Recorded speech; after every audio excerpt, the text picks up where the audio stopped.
Hi,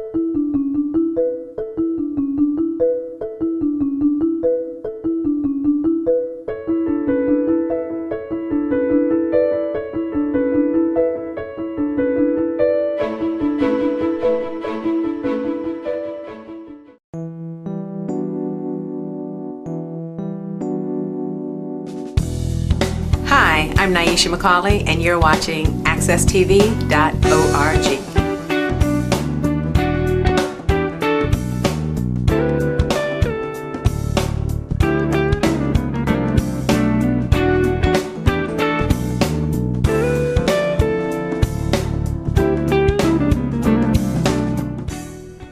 Good morning and welcome to the challenge. As always, first and foremost, I'd like to thank God for another opportunity and thank you, the viewers, for tuning in. This is take two of the challenge with a dear friend, the executive director of Open Hearth, Marilyn Rossetti. I so apologize to our viewership for not having the opportunity to look at our last interview because I thought it was sterling. I thought it was quite the the interview of the century, if you will. But good morning, Marilyn. Morning. Why don't we just try and pick up where we left off at with Open Hearth? The show obviously is called The Challenge because we think that life, frankly, is a challenge. And there are lots of challenges in our community. And I think Open Hearth, in particular, deals with the grassroots community in a way that is tremendously effective. And I think that it does not, unfortunately, get enough praise. And not to patronize you for the work that you do, but certainly the results are there. I think that in a lot of cases, folks don't know necessarily what Open Hearth is. So let's start there. Open Hearth has been around for how many years? Open Hearth, actually, this is our 130th year this year. Wonderful. I know. Fantastic. That's amazing in and of itself. Yep. And Open Hearth has become really a beacon of hope and light, I would suggest, for the community. It has served us well. It does a lot to, in my opinion, transform lives. Would you agree? Our motto is helping men help themselves, and that's what we're there to do. The homeless men of Hartford who are looking to come off the streets, and particularly men who have struggled with addiction, whether it be alcohol or drugs, and have found themselves homeless, have come to us. Certainly, we'd like to think of a way to end homelessness. Sure. But as I always say, if there are homeless men, we will be there to do the job that we do. And we do it through recovery and employment. That is, to me, a very good combination. Nothing like having a job to give a person self-esteem and to help them restore their dignity and to really give them a chance. I think that as we're looking for solutions to problems in our community, Open Hearth certainly is one of those solutions. I don't think that there's enough Open Hearth. How many people are we talking about Open Hearth actually serving at this particular point in time? On any given day, between our shelter, which is a traditional shelter, and our transitional living, we have 110 men. Oh. So we have 110 men. And our shelter is a conventional 25, 28 bed shelter. We have some overflow beds where men come in during the day and at night and they leave during the day. But again, even with the shelter, if they are committed to trying to do the next step, work to get into transitional living, talk about recovery, look for employment, then they can get on the list to get into transitional living. And transitional living, we have about 84 men at any given time. Because really, we say, first of all, I've said this to you, Russell, a man without a job, really that's what someone needs to be a man. Yeah. And if you're struggling with addiction, Sure. you can't fully perform your work. And oftentimes, guys come to us and I say they're not only unemployed, they're unemployable. Oftentimes, men who haven't worked for a while, they haven't worked well, and that's what we work on at the Open Hearth. And we are successful with employment. Oftentimes, they're entry-level jobs, but sometimes you need a job to get a job. Sure, absolutely. Yeah, I can't, what it brings to mind for me is usually the addictions, if you will, that people suffer for are usually symptoms of other things that bother them, if you will. So, how do you, or what does Open Heart do, if you will, to address those things that, if you will, create the conditions or create the circumstances? I know what you're saying. Sometimes what comes first, Yeah, exactly. And I think, we deal with addiction just as it is. But Sure. certainly everyone's assigned a case manager when they come. Okay. And yes, let's look at all the things that got you to this place. Exactly. So Exactly. that's, and sometimes we work with outside agencies. Certainly we like to partner with all the other great agencies that are in the city. But yeah, each person is looked at individually. What got you to this place and what can get you past this? And sometimes it is a symptom of, where they were. Sometimes it is what it is. Sure. Yeah. But yeah, absolutely. Case manager works with them and our whole staff. I mean, we look at, once a man comes to the Open Hearth, we say they're ours. And it's their house, Wow. but they're ours, and Wow.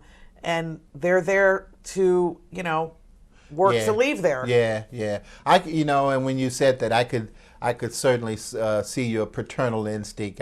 I've always felt that. I think that's part of what for me, speaks to your own character. So I smile when I say you say ours, because this is ours, quite frankly, and. Often you'll hear me talk on the show about, am I my brother's keeper? And to me, I think the answer emphatically is yes.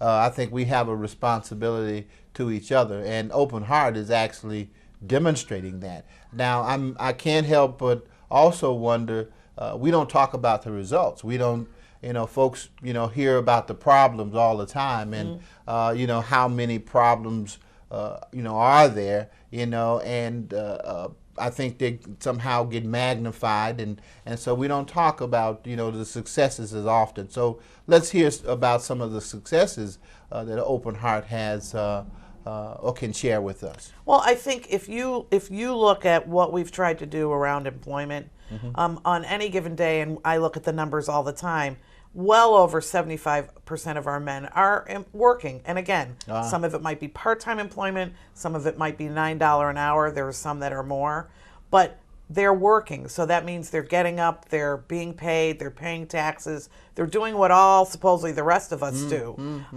I again say, given a chance, our men are so striving to be employed that they're a good, there's a saying, it says, we may be a hard sell, but we're a safe bet.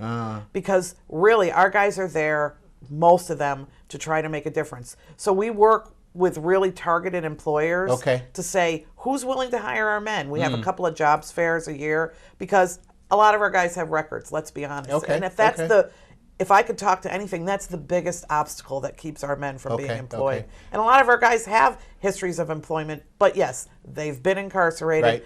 But as far as I'm concerned, they've paid their time. They've done what they're supposed to do. Absolutely. They're back out, and now they're in a program that says, we want to be different. We want to do something different. Absolutely. Now, across any industry, we're talking specific vocations? Well, we focus on things that you oftentimes are easy to get into. But we do work with, we have men who get certified quarterly or frequently in OSHA 10, which allows you to be more employable in construction. Serve Safe, which allows you to be more employable in like the restaurant, retail, hospital, hotel industry, food service. Food service. Right. We have people who've gone through culinary training. We have, and then the regular stuff that you can think about. But certainly we offer a couple times a year forklift training, carpentry, basic skills, customer service, all the things where you can oftentimes get in at entry level. Yeah.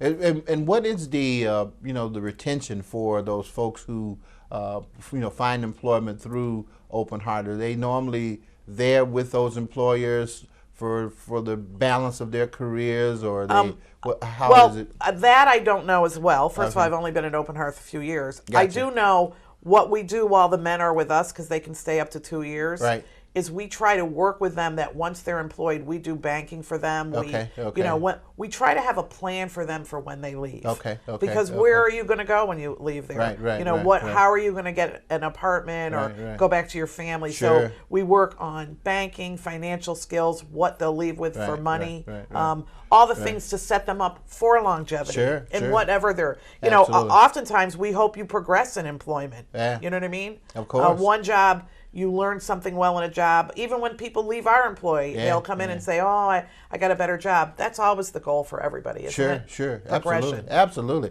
And I can't help also think that them being in the places that they find themselves, because of Open Heart, they possess, if you will, the empathy, if you will, to bring others into the process and hopefully, It's funny- provide mentorship. And It's that funny sort you of thing. say that. We Yeah. had a guy get into a recycling facility, and he worked there for a few months, and then he knew of a couple openings, so he got a couple of more guys. Before we knew it, we had 5 or 6 guys working there. Wow. And Wow. that's, yes, they're looking out for each other. Yeah.